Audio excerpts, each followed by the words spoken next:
Irmãos, eu quero que você nesse momento abra sua Bíblia comigo em Marcos capítulo de número 6. Marcos capítulo de número 6.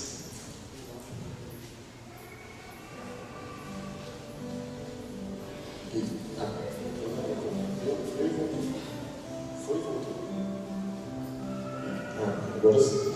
Marcos capítulo de número 6.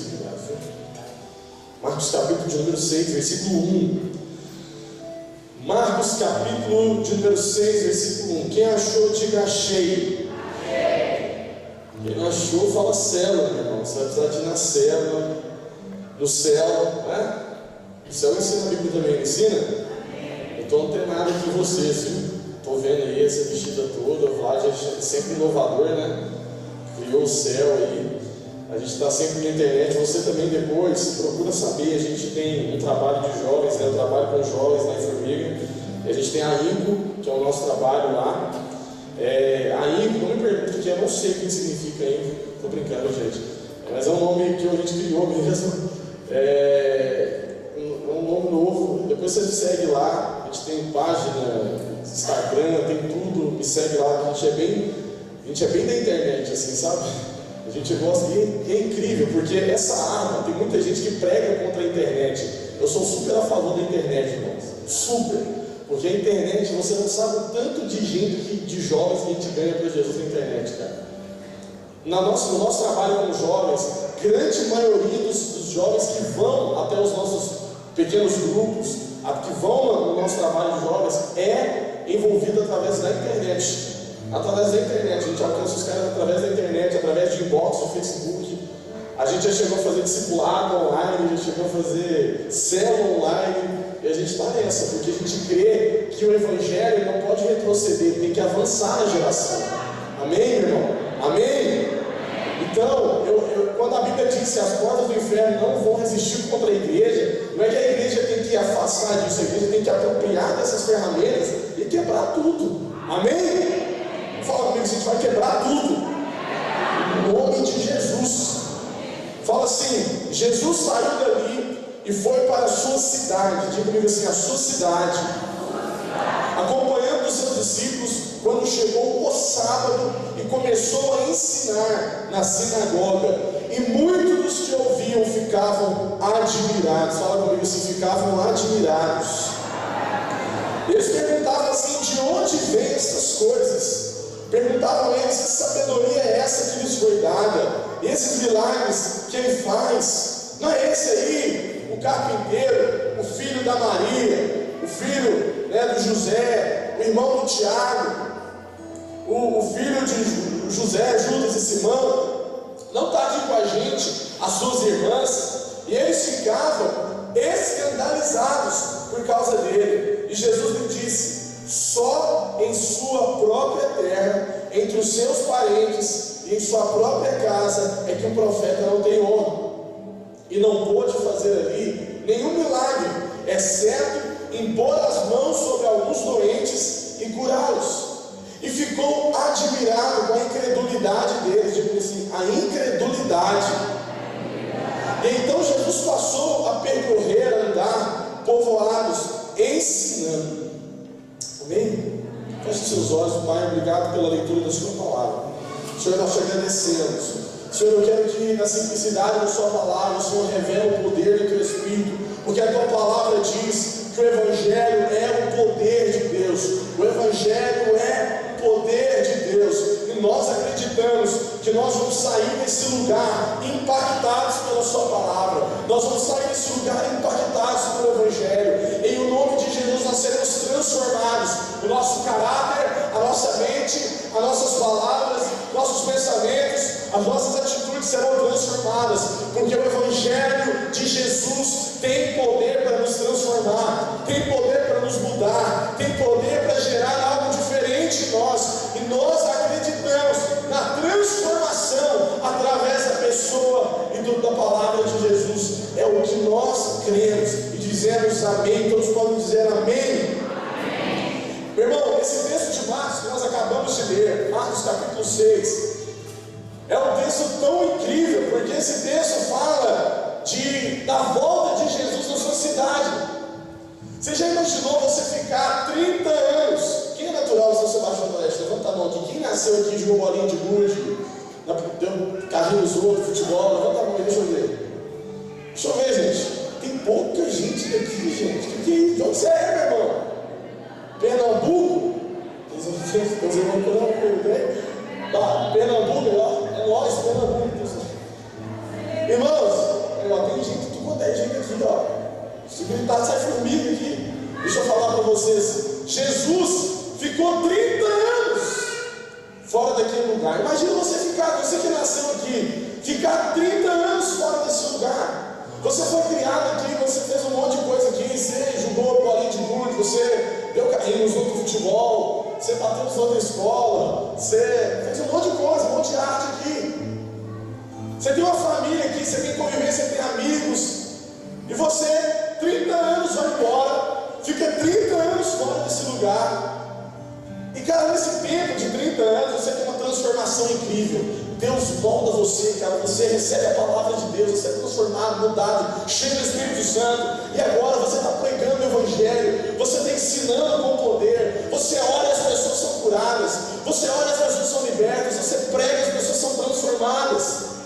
30 anos sendo gerado desse jeito, aí você chega aqui em São Sebastião do Oeste, chega aqui no Trevo, né? Você vai chegando no Trevo, você olhando para você e fala, parece que eu conheço esse rapaz. Parece que eu conheço, mas peraí. E aí você chega aqui e fala, senhor pastor, eu posso pregar? Agora eu sou crente, eu me converti e tal, estou pregando o Evangelho.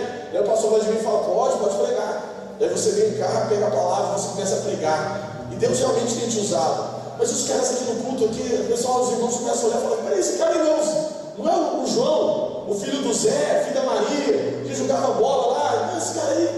E sabe o que aconteceu?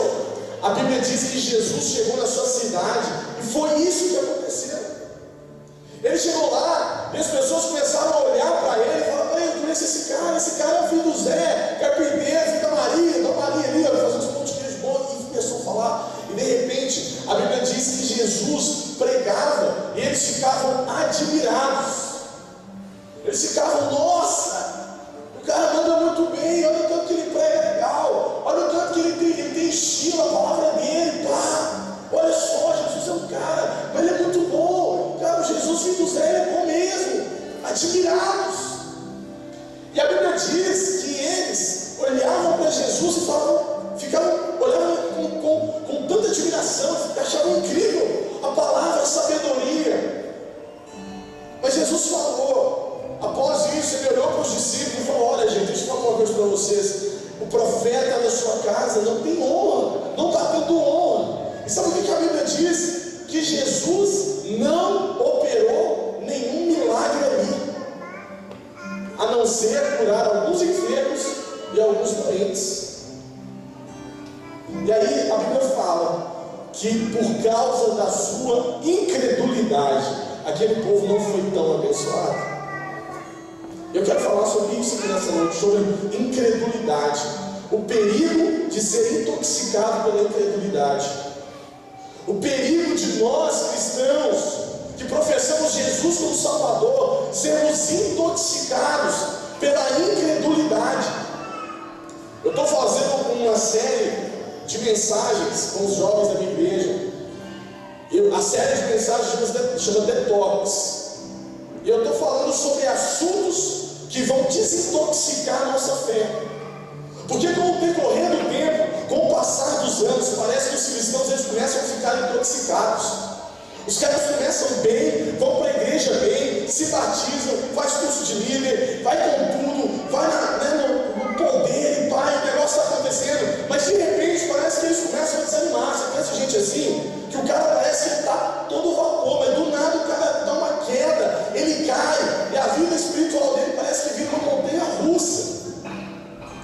É altos e baixos. Aqui se você vai achando, parece que não tem gente assim, né, gente? Todo mundo aqui é top, não é verdade? Amém, glória a Deus. Lá em Formiga não, cara. Lá em Formiga tem gente que vai com tudo e de repente ele começa a cair. Porque começa a ser o quê? Intoxicado. Intoxicado. O perigo de ser intoxicado pela incredulidade. Aquele povo era um povo que conhecia Jesus, que conviveu com Jesus, que já esteve com Jesus durante anos. E quando Jesus volta, e eles olham para Jesus, eles não conseguem receber Ali Jesus fez poucos milagres. E deixa eu falar uma coisa para vocês. Eu acho muito incrível essa parte da palavra de Deus que fala que ele não operou muitos milagres ali. Ele apenas curou alguns enfermos e salvou alguns doentes lá. Agora olha aqui para mim, deixa eu te fazer uma pergunta. Se Jesus não fez muitos milagres ali, por que a Bíblia está dizendo que, melhor, a Bíblia fala que ele não fez nenhum milagre ali? Por que ele fala que apenas fez curou alguns doentes? Sabe por quê? Porque pela palavra de Deus, o maior milagre não é um cego ver, não é um mudo falar, não é um surdo ouvir, mas o maior milagre são as pessoas entenderem, compreenderem e serem transformadas pelo Evangelho. Sabe o que aconteceu com aquele povo? Aquele povo estava fechado pelas palavras de Jesus. E é sobre isso que eu quero falar, o perigo da incredulidade. O perigo da incredulidade. Uma igreja incrédula, uma célula incrédula, um cristão incrédulo, um líder incrédulo, um pastor incrédulo, ele não consegue avançar no reino de Deus, porque a Bíblia diz que é a fé que move Deus, é a fé que alegra Deus. Você está entendendo isso, querido? Amém? É a fé que alegra Deus, é a fé que leva Deus, querido, a agir. Isso é tão notório que a Bíblia diz que aonde Jesus passava, ele falava algo fantástico. Ele curava uma pessoa e ele dizia: vai, porque a tua fé te salvou. Vai, porque a tua fé te curou. Vai, porque a tua fé. O poder de Deus, ele é um poder que é correspondido. Deixa eu te dizer uma coisa: Deus, ele age de acordo com a nossa correspondência. É por isso que o pastor Vladimir estava te ensinando a falar amém, porque Deus trabalha com concordância. Deus não faz nada para passar por cima de você, querido. Você está entendendo? Amém? Deus trabalha com concordância, Deus trabalha com fé, Deus trabalha com gente que crê. Eu conheço gente que nunca pisou dentro de uma igreja evangélica, nunca teve a oportunidade de sentar nesse banco, e talvez tenha muito mais fé que muita gente que está aqui. Crê muito mais que você. Você conhece gente assim que você fala: pastor, incrível, como é a fé daquele cara, como que ele crê. Ontem nós fizemos um impacto na porta da universidade, que tem na Unifor. Nós fomos para lá porque está tendo Enem. Eu juntei todos os jovens, uma turma de jovens que não estava trabalhando e não estava fazendo Enem. Eu falei: nós vamos para a porta e nós vamos oferecer oração para aqueles candidatos. Nós vamos oferecer a oração. Tudo que esses meninos precisam de oração. Vamos orar para eles ficar tranquilos. Vamos orar para Deus abençoar eles. A gente foi para lá e tinha milhares de jovens lá. E nós falamos, chegando lá: nós podemos orar por você? Pode? Não, então vamos orar. A gente colocava as mãos, orava um por um, colocava as mãos dizendo: Deus abençoando. E pessoas choraram, pessoas foram impactadas. Eu vi jovens ali que tinham muito mais fé do que muito jovem que eu pastoreio. Por quê? Porque ele acredita no Deus que ele serve. Ele acredita no Deus que está no céu, que criou ele, meu irmão. A fé é um motor que se move, mas a incredulidade é um veneno que mata qualquer cristão, qualquer servo, qualquer igreja. A incredulidade. Aquelas pessoas olhavam para Jesus, e quando Jesus chegou ali, houve um ambiente tão forte de incredulidade. E talvez você me pergunta: pastor, como que surge a incredulidade? Como que a incredulidade vem? Meu irmão, o maior mal que existe dentro do cristianismo, para acabar com o cristianismo, para acabar com qualquer coisa no reino de Deus, é a incredulidade. Deus não está num ambiente de incrédulos. Você está entendendo o que eu estou te dizendo, cara? Deus não habita num ambiente de gente incrédula. Você pode orar, você pode jejuar, você pode ler a palavra de Deus, você pode se esforçar, mas se você for incrédulo, nada vai acontecer. Eu já vi inúmeros milagres de Jesus, que ele afastou pessoas. Você já viu isso? Olha, vai entrar eu, fulano e Beltrano, o resto fica de fora. Jesus era mentirão, mas não era não, querido. Sabe o que ele estava fazendo? Ele estava dizendo o seguinte: eu preciso de gente que crê. Eu preciso de gente que ajuda a crer. Eu preciso de gente que olha e fala: essa montanha vai sair dali e vai se mover. Eu preciso de gente que olha e fala: essa selva vai multiplicar. Eu preciso de gente que olha e fala: nesse lugar aqui vai dar fruto. Essa igreja vai romper. A minha vida vai melhorar. O meu casamento vai ser restaurado. Os meus filhos vão se converter. Eu preciso de fé.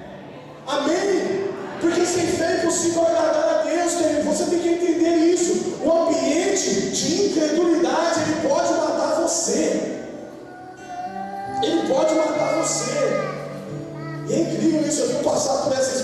experiência, porque quem aqui já ficou grávida, ou um pai que já teve uma grávida em casa, acho que vive um pouco disso. Porque você tem uma criança dentro de casa, mas você não vê. Você tem uma criança ali, mas você não sente, você não está. Você já passou por essa experiência? Sabe como é que chama isso? Fé, crer, acreditar. Jesus estava num ambiente de incredulidade. Isso é tão interessante, porque quando eu olho para isso, eu me pergunto, Deus, o que não fazer para não gerar um ambiente de incredulidade dentro da minha célula? O que não fazer para gerar um ambiente de incredulidade dentro da igreja? Sabe, eu vou te dizer. Primeira coisa que eu olho para esse texto, e eu olho fazendo uma exposição bíblica dele, é que quando Jesus chega ali, e aí eles começam a olhar para Jesus e apontar o dedo para ele. Sabe qual foi o primeiro problema que gerou incredulidade no coração daqueles homens, daqueles irmãos, e que não fez com que eles rompessem tudo que Jesus tinha para a vida deles? É que eles estavam acostumados com Jesus. Eles estavam acostumados com Jesus. Eles tinham um ambiente familiar com Jesus. Esse é um dos perigos que pode gerar incredulidade dentro da sua célula, dentro da igreja, dentro da sua vida, dentro da sua família, quando nós nos ambientamos com Jesus. O maior problema daquele povo é que eles tinham Jesus como alguém familiar. E sabe qual é o problema disso? É que quando nós tratamos Jesus como alguém familiar, nós nos acostumamos com ele, nós geramos um ambiente de incredulidade. Por quê? Porque nós não reconhecemos. Nós não reconhecemos. Você já chegou num lugar na sua família e você foi pregar, e ele olhou para sua cara, para, cara, você bebia comigo. Você lembra disso? Você já passou por isso, meu irmão? Senão você não vai passar. Ah, não, você veio falar para mim? Não, você. Cara, isso é a coisa mais normal. As pessoas falam isso, e eles olharam para Jesus e não davam crédito do que ele falava. E é interessante, porque eles admiravam o que Jesus estava falando, e mesmo assim nada aconteceu. Sabe o que esse texto está dizendo?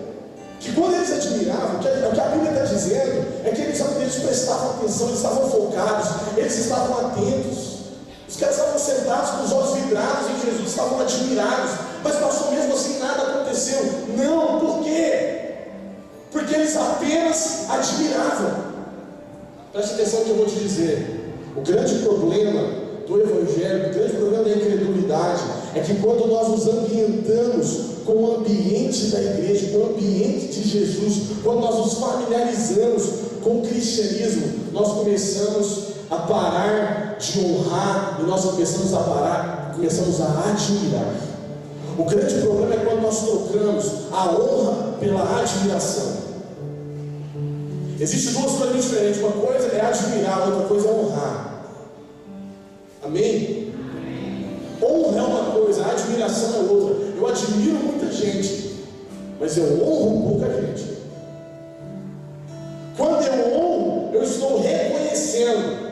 Quando eu admiro, eu apenas admiro. Eu estou falando dos jovens sobre isso, e é incrível a gente ver isso no meio dos jovens, cara. Você já foi jovem, ou você é jovem, você vai saber o que eu estou falando. Você quer ver quando um cara toma um toco de uma menina? Eu vou te dar a moral aqui agora, viu, cara? Os homens aqui de plantão. Eu vou te dar uma dica quando você está tomando um toco de uma menina. É quando você chega nela e fala assim: olha, eu queria orar por você, sei lá, te acho bonito, isso é de Deus. Daí ela vira para você e fala assim: sabe o que é? Eu te admiro tanto. Quando ela fala admiro tanto, o cara fala: você já tomou um toco. Você já tomou um toco. Sabe por quê, meu irmão? Porque, cara, admiração é uma coisa muito ralo.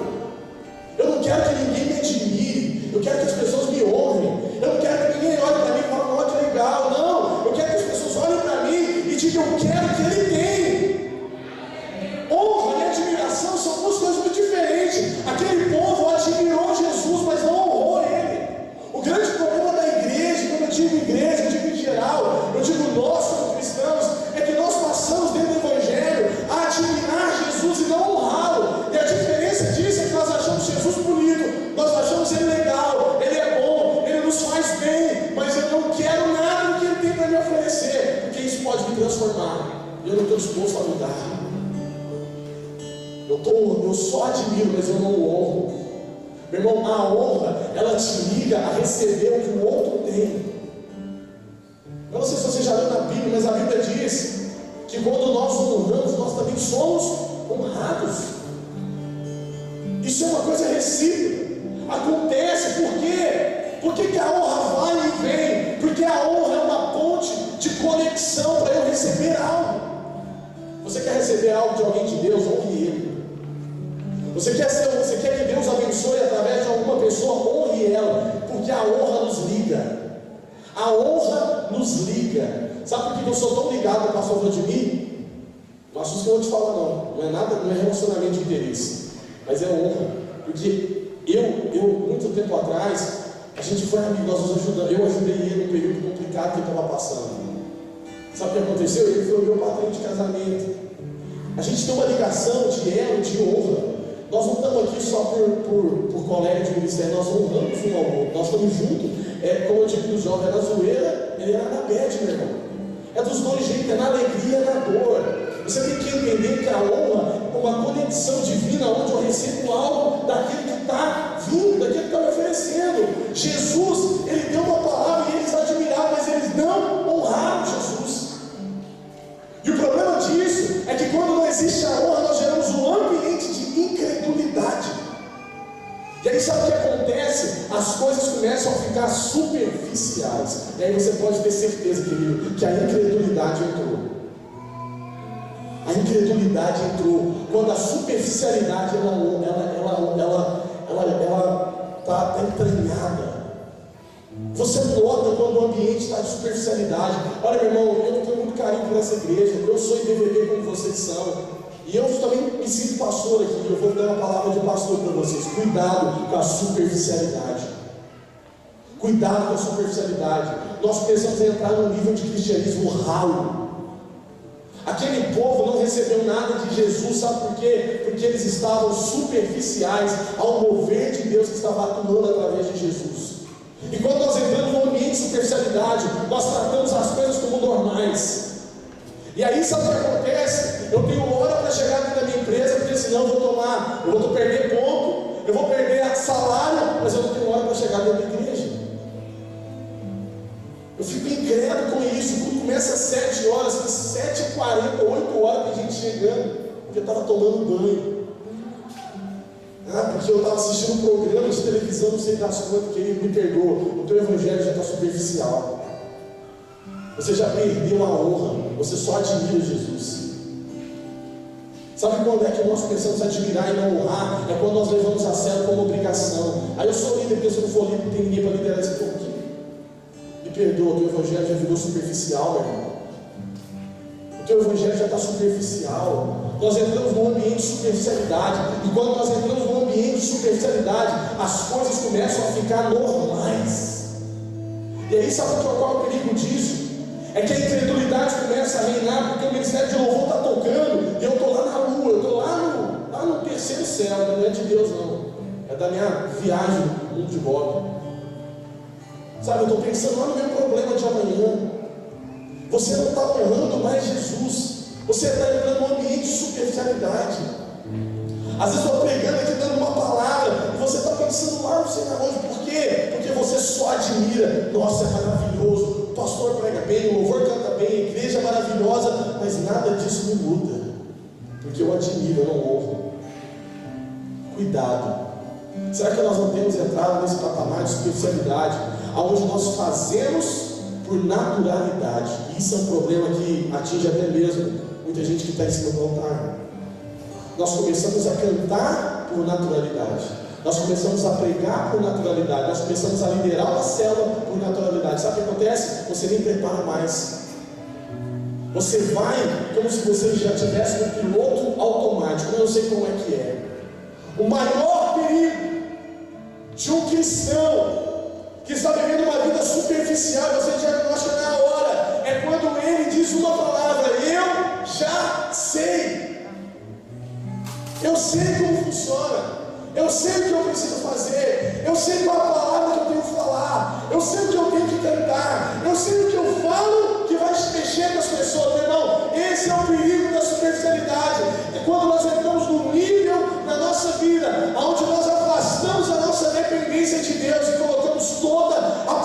ambiente, o poder e tudo que vai acontecer na minha pessoa, e não no que Jesus vai fazer.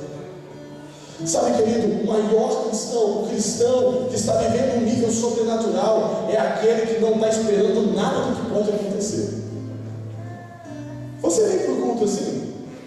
Será que você olha e fala assim: meu Deus, o que vai acontecer naquele culto hoje? O que vai acontecer? Será que eu vou conseguir voltar para minha casa? Será que eu vou ser embriagado pela presença de Deus? Será que o louvor vai me tocar tanto? Qual é a música que eles vão tocar? Qual é a palavra que vai ser falada? Eu estou tão sedento, eu estou tão ansioso. O que vai acontecer? Ou será que você já vem programado? Vai acontecer isso, depois eu vou embora e não vai acontecer. Me perdoa. Você só trocou o caminho da igreja que você frequentava e a religião que você professa. Só isso. Só isso. Você só trocou um outro sacerdote, uma outra banda, uma outra igreja, mas ficou a mesma coisa. Você está entranhado na religiosidade, na superficialidade. Ele pregava, era admirado, mas não aconteceu nada. Deixa eu te dizer uma coisa: Jesus pode estar aqui nesse ambiente, Ele pode falar e vocês ficarem admirados, mas vocês podem voltar todos os domingos da mesma forma, se vocês não honrá-los. Honrar o que está acontecendo nesse ambiente é dizer: eu quero ser transformado pelo que está se movendo aqui. Você está entendendo o que eu estou te dizendo, irmão? O poder não está envolvido no líder, o poder não está no louvor, o poder não está no pregador, o poder está naquele que crê. Você está entendendo? O poder está naquele que crê. Se você crê, vai acontecer, mas se você não crê, meu irmão, vai ficar do mesmo jeito, porque você não está honrando. Alguém disse: pastor, mas isso aqui é só um prédio. Eu sei, eu falava para eles ontem: sim, nós estamos vivendo só dentro de um prédio, mas quando a igreja se reúne, esse é um ambiente de sobrenatural de Deus, e você deve honrar Deus aqui dentro, você deve reconhecer Deus aqui dentro, para que você não entre nessa máquina chamada religiosidade. Muitos religiosos vão para o céu, mas só aqueles que vivem além da religiosidade vão trazer o céu para a terra. É muito diferente. Você tem duas opções: ser um religioso e ir para o céu, e ser alguém sobrenatural e trazer o céu para a terra.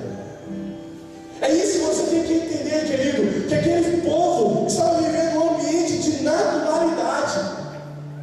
E o problema da naturalidade é que quando nós entramos nessa superficialidade, onde tudo é normal, nós começamos a cair. Mas deixa eu te dizer uma coisa, olha aqui para mim. Quando Jesus ele perde o cristão para o adultério, para a fornicação, para a droga, para a bebida, deixa eu te dizer uma coisa: ele já perdeu esse cara há muito tempo no sobrenatural e na intimidade com ele. Você está entendendo o que eu estou te dizendo? O que você vê, na verdade, é só a ponta de um iceberg que está muito destruído por baixo. Quando você vê alguém e fala: pô, o cara caiu. Deixa eu te dizer, já caiu tem muito tempo. Caiu na normalidade, caiu no natural, caiu em levar a igreja, levar a obra de Deus, levar o reino de Deus como uma religião. Isso aqui não é religião, querido. Igreja não é religião, o Evangelho é religião, Jesus não é religião. Jesus é relacionamento de profundidade, de intimidade, aonde nós nos parecemos cada vez mais com Ele. Sabe, nós precisamos ter esse Evangelho progressivo. Isso é assustador. É assustador porque nós estamos criando uma raça, uma geração de cristão fraco, frágil. Há pouco tempo atrás, agora nós ficamos escandalizados, ficamos atordoados com a notícia do Eduardo que ia sendo preso, aquele político, vocês viram lá, que foi taxado, corrupto, uma coisa errada. Mas deixa eu te dizer uma coisa: você sabia que o Eduardo Cunha é seu irmão em Cristo? Você sabia que o Eduardo Cunha é cristão, é evangélico, é membro de uma igreja?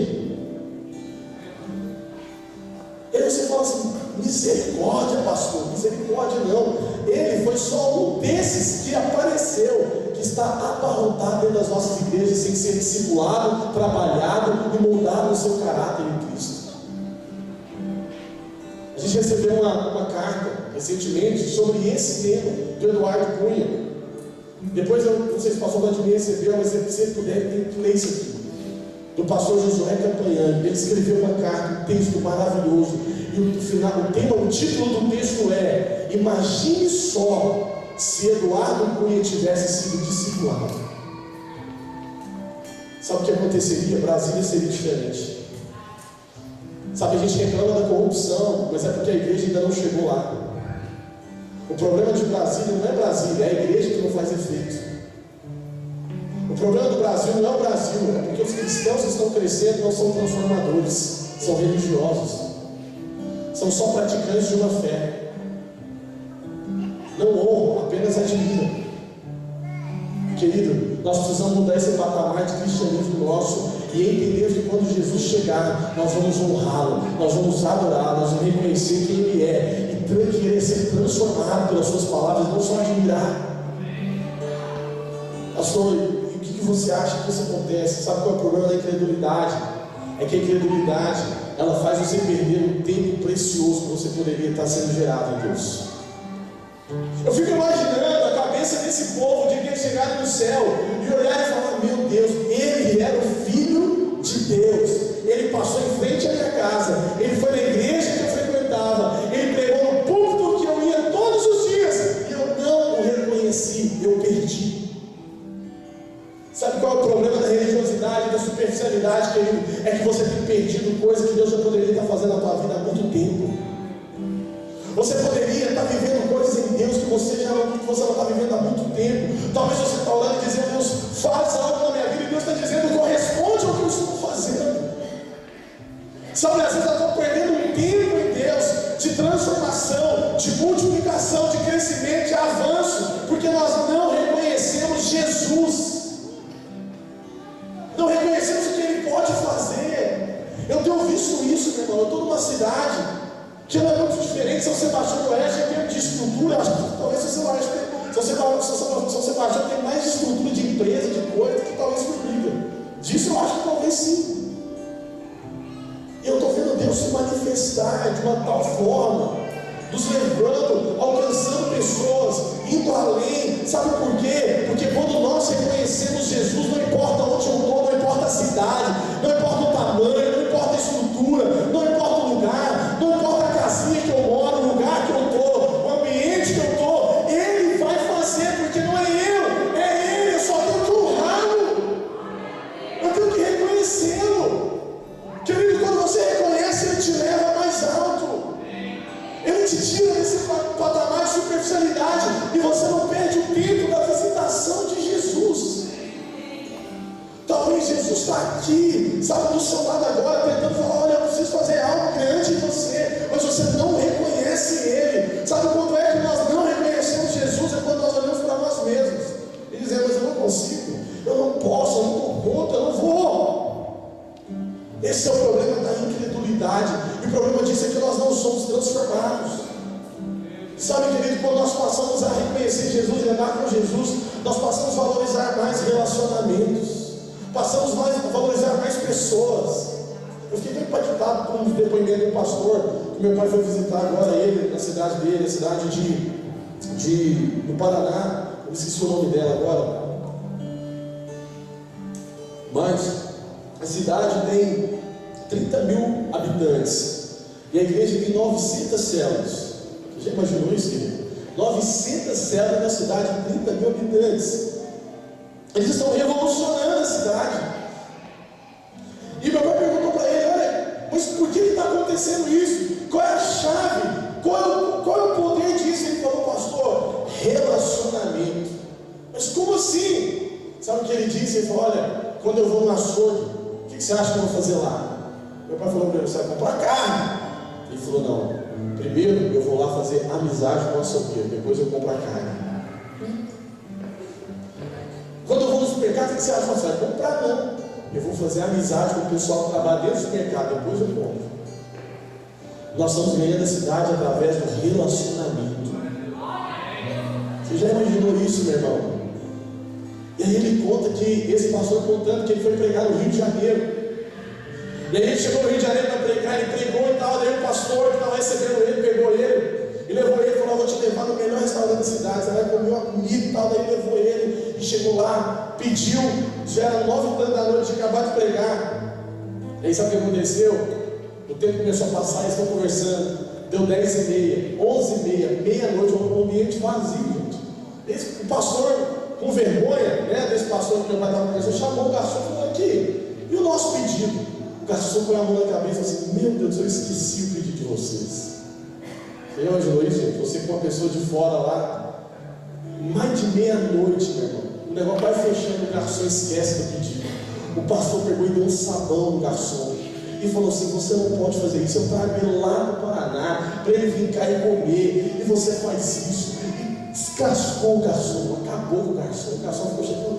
Agora não sei como é que eu vou fazer, eu estou com vergonha dele. Aí o pastor também, né, viu que o ambiente estava bem pesado, e começou a brincar. Aí você só pode ser vascaíno, rapaz. Você é vascaíno, não sei se você é vascaíno. Eu tenho um filho lá vascaíno, ele faz igualzinho você, para quebrar o gelo. E aí, brincando com o garçom, aí ele falou: não, pede lá, pode pedir, não esquenta a cabeça não, nós temos a noite inteira para conversar aqui. Daí o pastor virou daí esse pastor falou assim: não, o pastor me perdoa, como que ele fez isso? Esse pastor, né, lá do Paraná, ele olhou para a cara daquele pastor do Rio de Janeiro e falou assim: nunca mais você faz isso, nunca mais, porque mais importante do que a pizza que ele vai nos trazer é a alma dele. Esse cara nunca vai entrar na sua igreja. Naquele momento, aquele pastor ficou com tanta vergonha, que ele falou assim: o que eu faço então, pastor? Eu falei: agora já era. O que você faz? Não, mas não tem nada que eu possa fazer. O pastor virou para ele e falou assim: tem. Você vai dar uma gorjeta para ele. Eu falei: mas que gorjeta?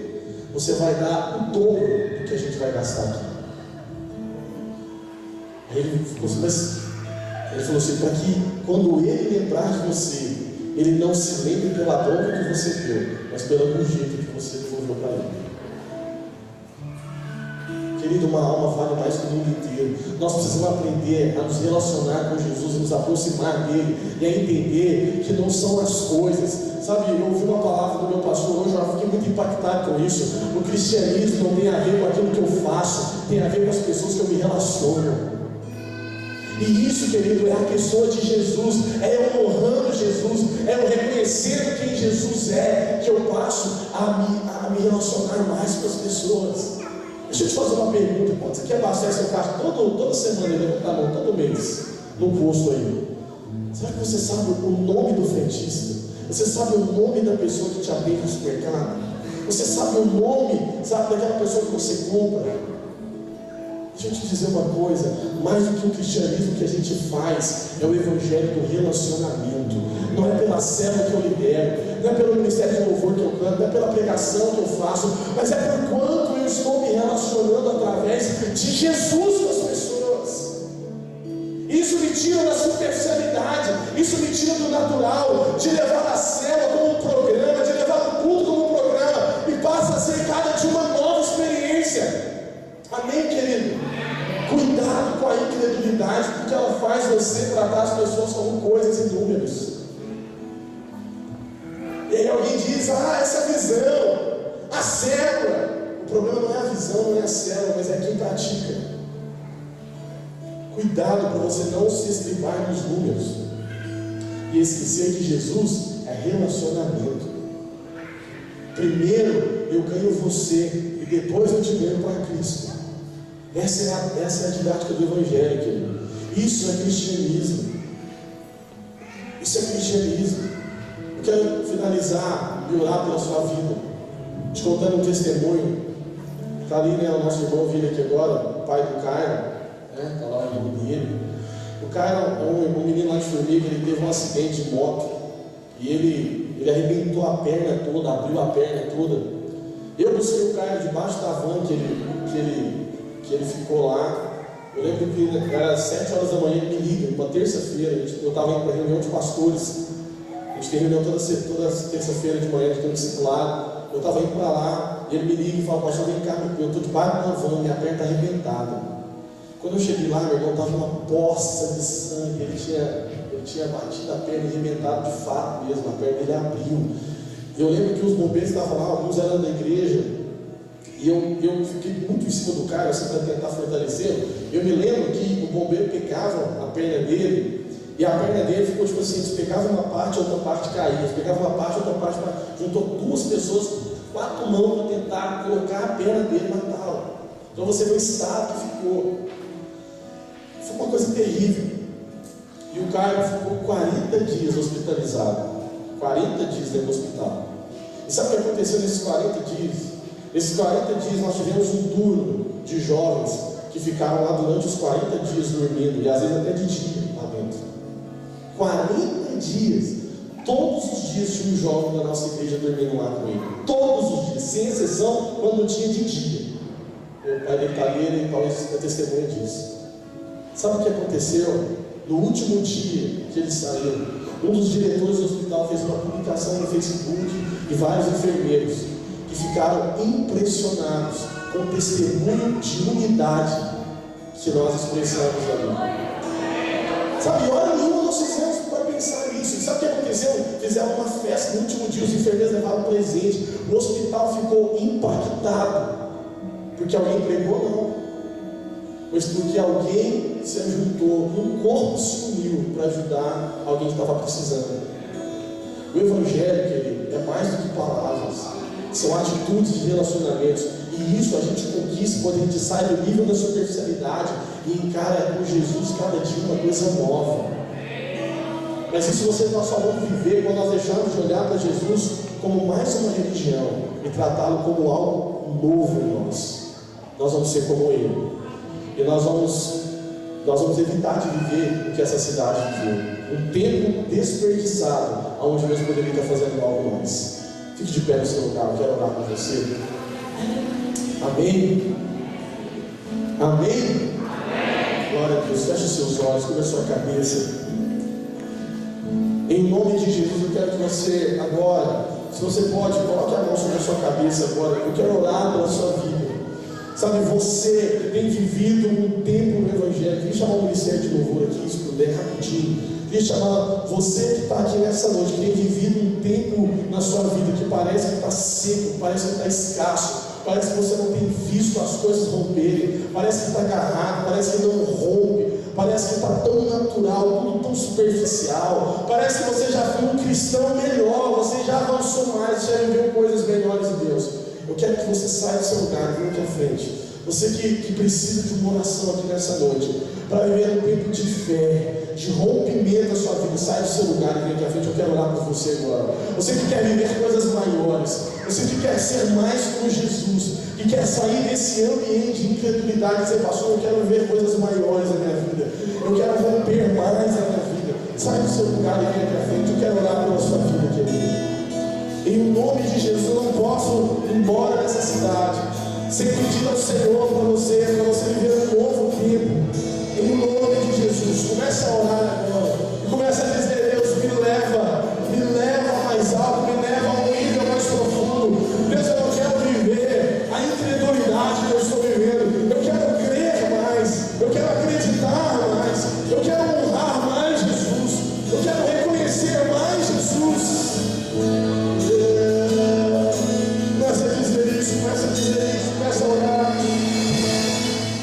começa a dizer isso, começa a dizer isso.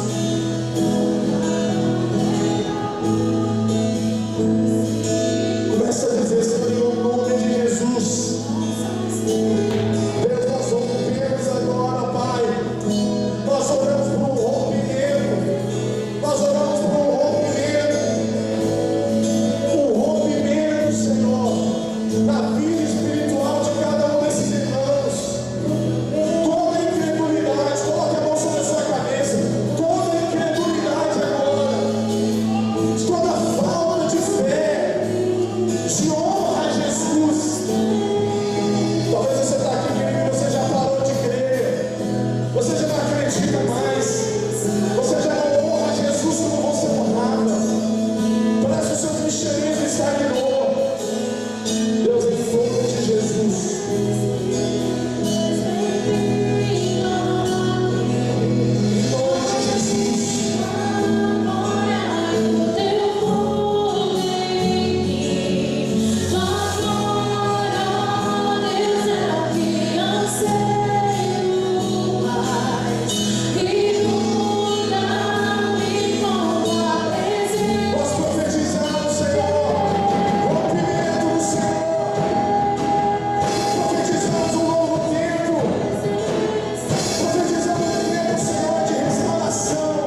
do Senhor.